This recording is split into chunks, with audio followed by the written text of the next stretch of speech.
I never thought I'd be in this situation, but here I am. I'm Liam, 32M, and for the past 2 years, I've been living alone in the house I once shared with my ex-wife, Tanya, 30F. We were together for 8 years, married for 5 of those. Our story began in college. We met during freshman orientation and hit it off immediately. Tanya was studying marketing, and I was pursuing film studies.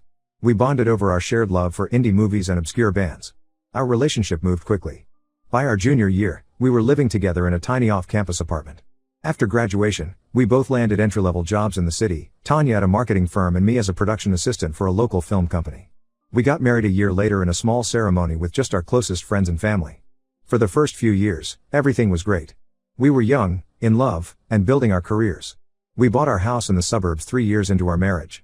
It was a fixer-upper, but we spent weekends painting walls and refinishing floors, turning it into our dream home.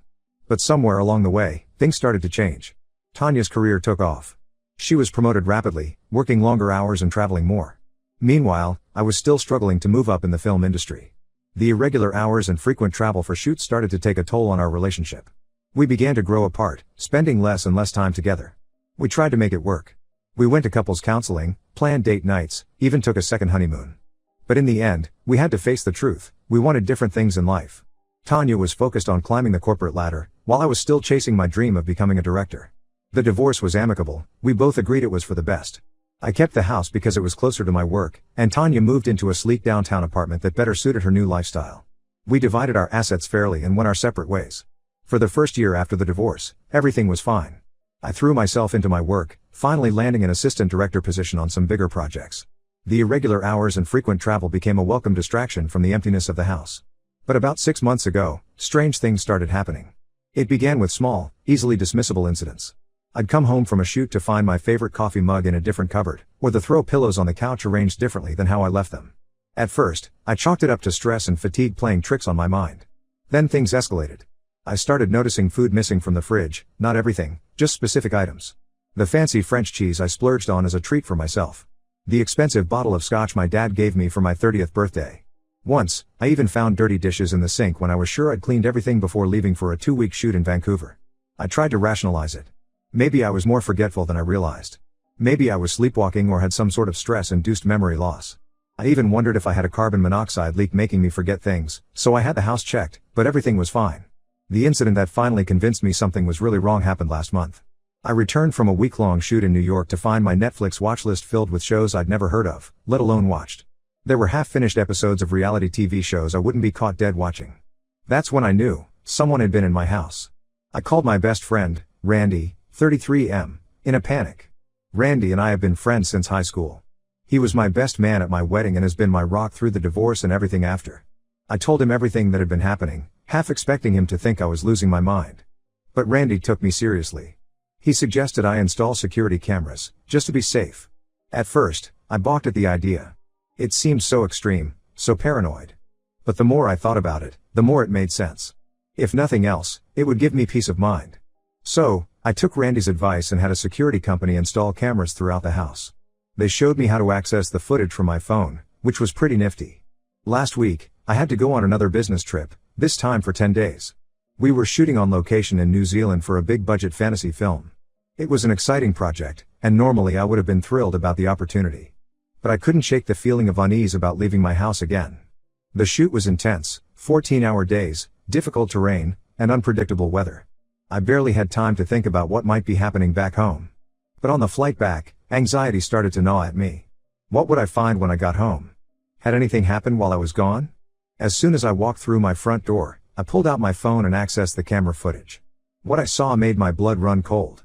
My ex-wife, Tanya, was in my house. She had a key and was walking around like she still lived there. She came in the day after I left and stayed for the entire 10 days, only leaving a few hours before I was due back. I watched in disbelief as Tanya slept in my bed, used my shower, ate my food, and even had friends over for dinner one night. She did laundry, cleaned the house, and generally acted like she was still living there. It was surreal and deeply disturbing. I couldn't understand why she was doing this. We hadn't spoken in months, and our divorce was final. There was no reason for her to be in my house. I felt violated and angry, but also confused. Why would Tanya, who had always been so career-focused and independent, risk breaking the law just to stay in our old house? I called Randy again and told him what I'd discovered. He was as shocked as I was and advised me to call the police. But I hesitated. Part of me wanted to confront Tanya first, to understand why she was doing this. Maybe there was a reasonable explanation? It seemed so out of character for the Tanya I knew, or thought I knew. I tried calling Tanya, but she didn't answer. I left a voicemail asking her to call me back urgently, but she hasn't responded. I also tried reaching out to her sister, Emma, 28F. Emma and I had been close during my marriage to Tanya. She was like the little sister I never had, and we'd kept in sporadic contact even after the divorce. Emma seemed surprised to hear from me and said she'd try to get in touch with Tanya. Now I'm stuck. Do I go to the police? Do I confront Tanya directly? Do I change the locks and pretend this never happened? I'm angry and hurt, but I'm also worried. This behavior isn't like the Tanya I knew. Is she in some kind of trouble? Is there something going on that I don't know about?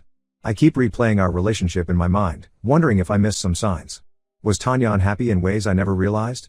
Did the divorce hit her harder than she let on? Or is this something new that's happened since we split up? I'm also grappling with my own feelings. Seeing Tanya in our old house, acting like she still lived there, has brought up a lot of emotions I thought I dealt with. I remember the good times we had in that house, the dinner parties, the lazy Sunday mornings, the plans we made for the future. But I also remember the arguments, the growing silences, the feeling of drifting apart. Part of me is tempted to just change the locks and try to forget this ever happened. But I know that's not a real solution. Whatever is going on with Tanya, it's serious enough that she's willing to break the law. Can I really just ignore that? At the same time, the thought of confronting her or going to the police makes me queasy. Despite everything, I still care about Tanya. I don't want to see her get into trouble. But I also can't just let her keep breaking into my house. I need advice on how to handle this situation. I never expected to be dealing with something like this 2 years after my divorce. Has anyone else experienced anything similar? What should I do next?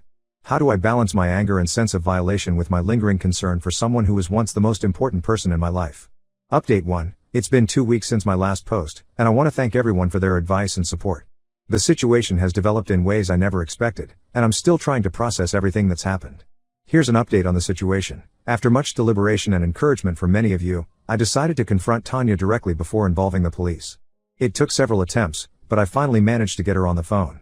The conversation was not at all what I expected. As soon as I mentioned the house, Tanya broke down crying. Through her sobs, she confessed that she'd been coming to the house whenever I was away on business trips. Her reason left me speechless. She claimed she was homeless and had nowhere else to go. According to Tanya, she lost her job 6 months ago and couldn't afford rent anymore. She'd been couch surfing with friends, but didn't want to burden them for too long. She knew my work schedule from our mutual friends in the film industry and took advantage of my absences to have a temporary roof over her head. I was stunned. This was Tanya we're talking about, the woman who had a promising career in marketing when we divorced. The woman who always had a 5-year plan and a backup for her backup plan. How had things gone so wrong for her? As Tanya continued to talk, more details emerged. She admitted that she'd been struggling with depression even before our divorce.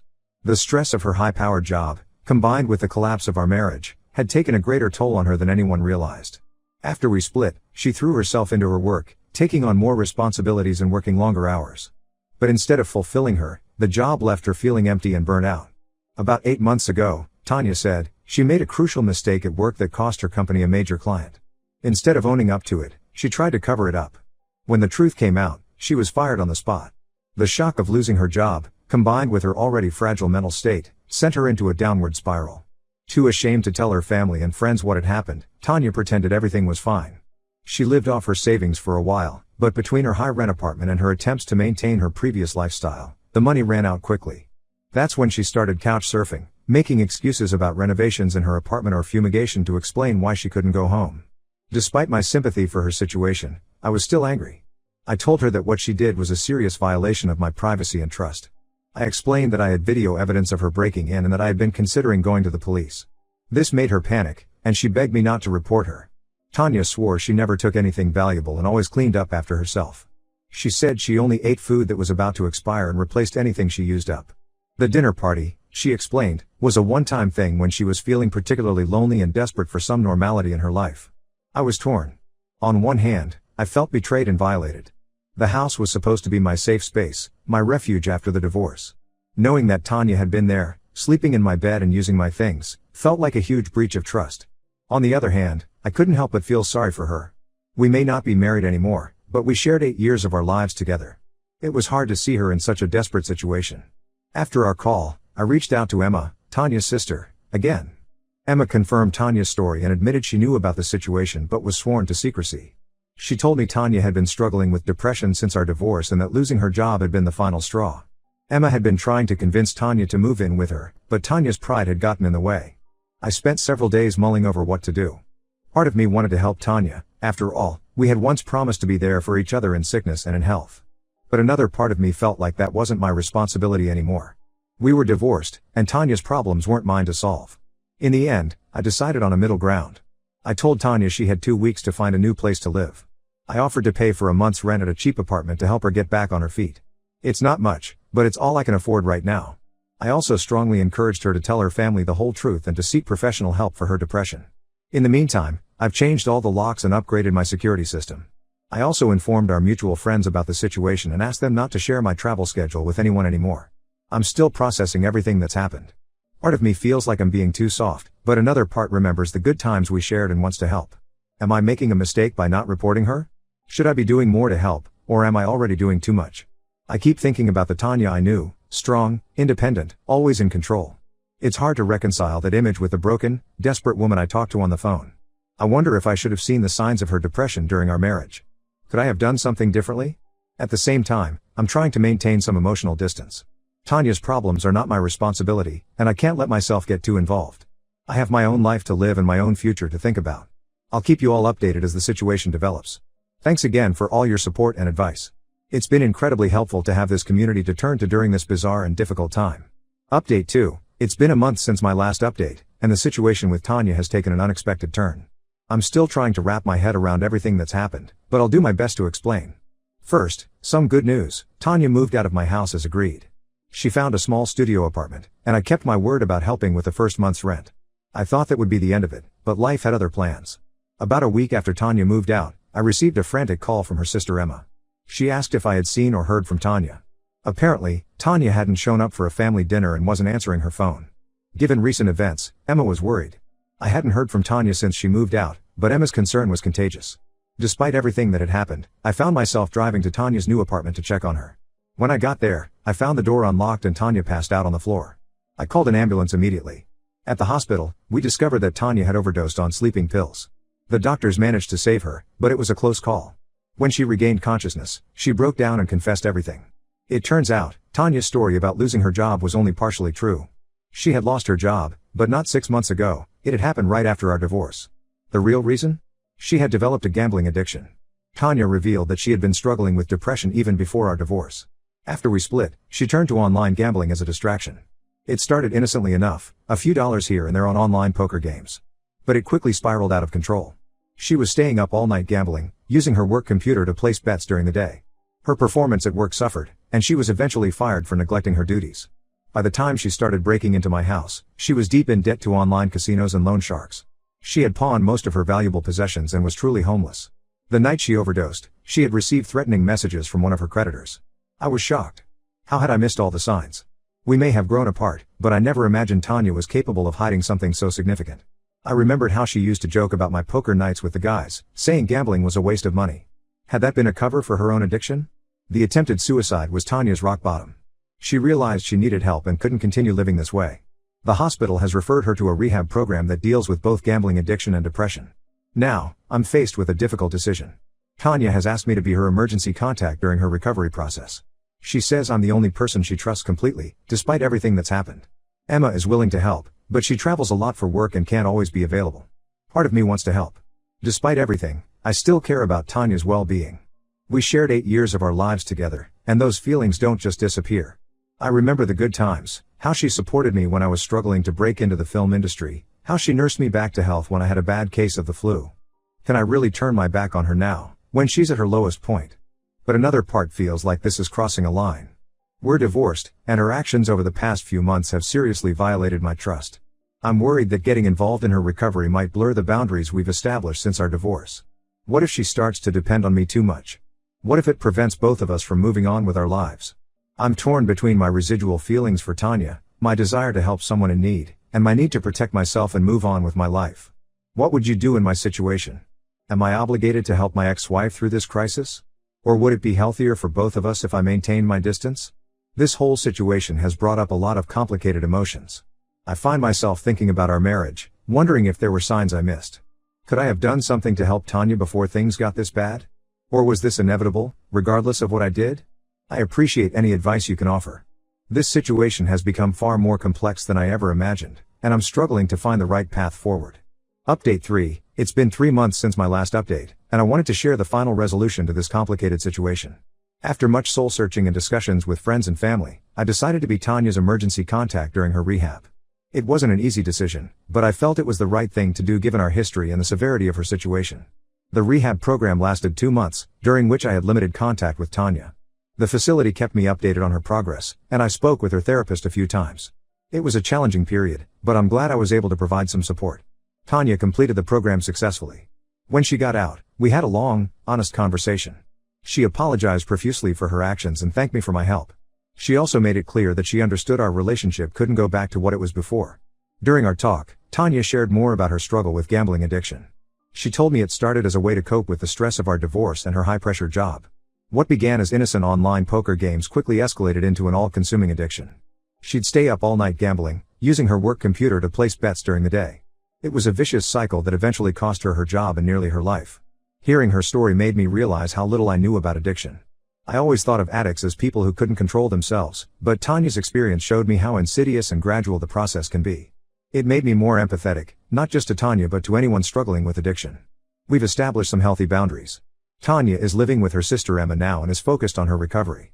She's attending regular Gamblers Anonymous meetings and therapy sessions. She's also started a job training program to get back into the workforce, though in a different field than before. As for me, I've learned a lot from this experience. I've realized the importance of setting clear boundaries, even with people we care about. I've also learned to trust my instincts more. If something feels off, it probably is. I've decided to sell the house and move to a new place. Too many memories, both good and bad, are associated with it. It's time for a fresh start. I'm looking at apartments closer to the city, where I'll be surrounded by the energy and creativity that drew me to filmmaking in the first place. Tanya and I are on cordial terms now, but we're not close friends. We check in with each other occasionally, but we're both focused on moving forward with our separate lives. I'm proud of the progress she's made and hope she continues on her path to recovery. This whole experience has been a roller coaster, but I feel like I've come out stronger on the other side. It's taught me a lot about compassion, forgiveness, and the importance of mental health. While I wouldn't wish this experience on anyone, I'm grateful for the lessons it's taught me.